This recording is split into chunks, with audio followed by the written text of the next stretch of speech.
This is the new series of Karnataka history, and that will be covered completely in English, right? And this will be the first video of Karnataka history, and it will be completely in English. It will be useful for all KPSC, KSP, and all government examinations that are being conducted in Karnataka. Let's begin the video. Now, in order to start the Karnataka history, we need to understand where does this Karnataka has been mentioned in previous overall history. That means the antiquity of Karnataka. We need to know where is this antiquity of Karnataka lies, right? Where all it has been mentioned and in what terms it has been mentioned. Is it mentioned as Karnataka or Karnataka, or is it a mixture of two tribes, or is it the upland elevation of the land? Right? And where all is there any foreign author books or foreign traveler who has mentioned this Karnataka name or overall? We need to understand the antiquity of Karnataka, then we will get into the Karnataka history, and it will be very easy for us to understand the Karnataka history. Now whenever we go on to check the history, or whenever we check the past, we will get to know that the earliest reference of Karnataka is in the Panini's work. Panini has written many of the works. In some of the Panini's work, the earliest reference of Karnataka has been made. Now, what does he call Karnataka? He calls Karnataka as Karnadaka, right? Karnadak. He called Karnadak, and he also defines them as the Gotra of the people. Right? Who are Karnataka? Karnataka are nothing but these are the Gotra of people. Panini explains in these terms. But allusions to this as a territory, that means what does Panini does is nothing but he tells only Karnataka and these are Gotra of people, but he will not tell what is the definite boundary of this Karnataka. Right? He will not tell what is the definite boundary of this Karnataka. And first time the boundary of Karnataka has been mentioned in the Mahabharata, and that too in the Bhishma Parva of Mahabharata, that is the Bhishma Parva edition of Mahabharata. The first time the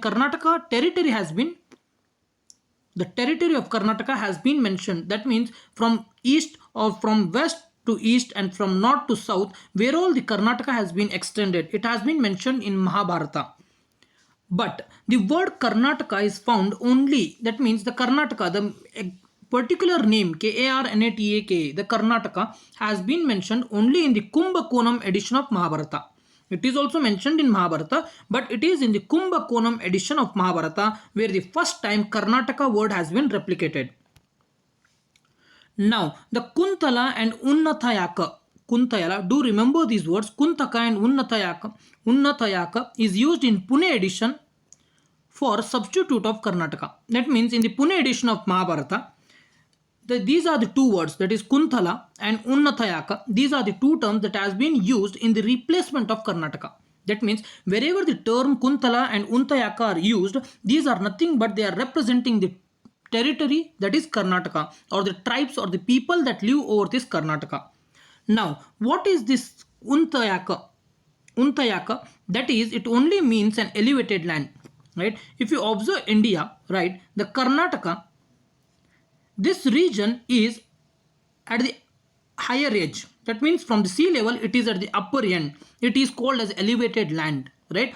As it is elevated land, and that's why most of the rivers flow into eastern side, from west to east. From west to east, most of the rivers flow in this direction, and this has been mentioned as Unnatayaka in Pune edition of Mahabharata, and it is nothing but elevated land as per its definition. Now, where all this Karnataka has been mentioned in the previous history or antiquity? Karnataka is mentioned in Markandeya Purana. Karnataka has been mentioned in Markandeya Purana, Bhagavata, and Brihat Samhita of Varahamira. Do remember, Brihat Samhita is related to Varahamira, right? Brihat Samhita is related to Varahamira, and there have been direct questions that have been asked on this.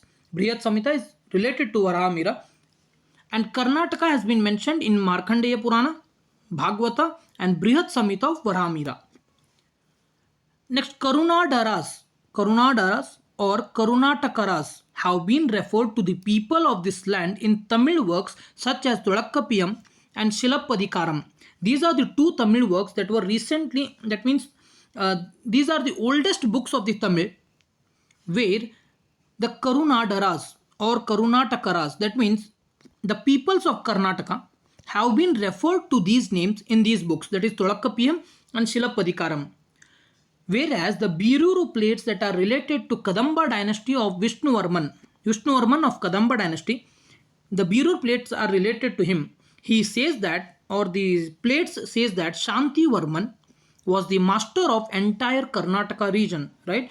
The Shanti Varman was the master of entire Karnataka region, whereas the Chalukyan queen, who she was also the Sanskrit poetess called as Vijayanka, called herself as Karnataka Rajapriya. Now, there can be a direct question which can be asked.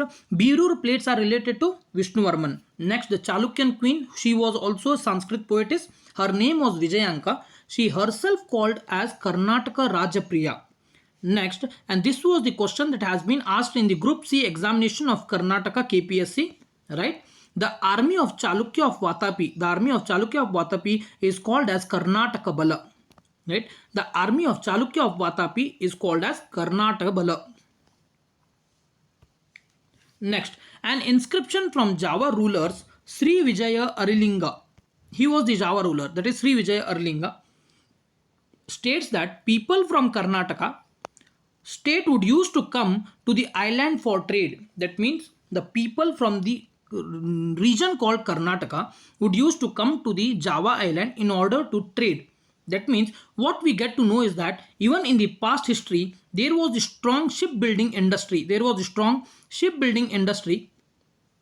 In Karnataka, and that's why they were able to move from one place to other in order to trade. And these people would used to go to Java for trade, and that's why the Sri Vijaya Arlinga inscription, that is the inscription that are related to the Sri Vijaya Arlinga, it mentions that the people from Karnataka would used to come to island for trade. In the next video, this is the part 1 video, and this is only the basic that we need to understand, that is the antiquity of history of Karnataka. Right, in the next upcoming video, we will be seeing at meaning of Karnataka. That means how this Karnataka was formed, or Karunadaka was formed. Like, there were mainly two tribes, tribe 1 and tribe 2, which were mixed and they were called as Karnataka. This is one theory that has been proposed. Like this, there are 4 to 5 theories that have been proposed on the names of Karnataka.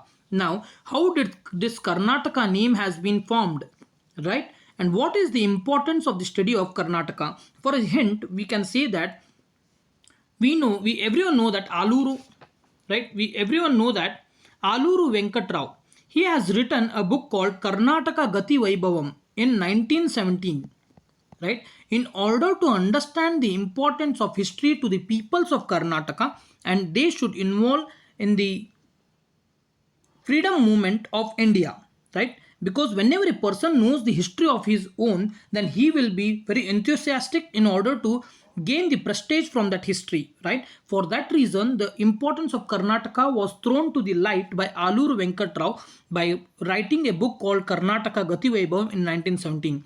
In the next video, we will be seeing all the 3 aspects one by one, and it will be easy for you to understand the complete history, right? Thank you for watching the video. You can do subscribe the video, subscribe the channel,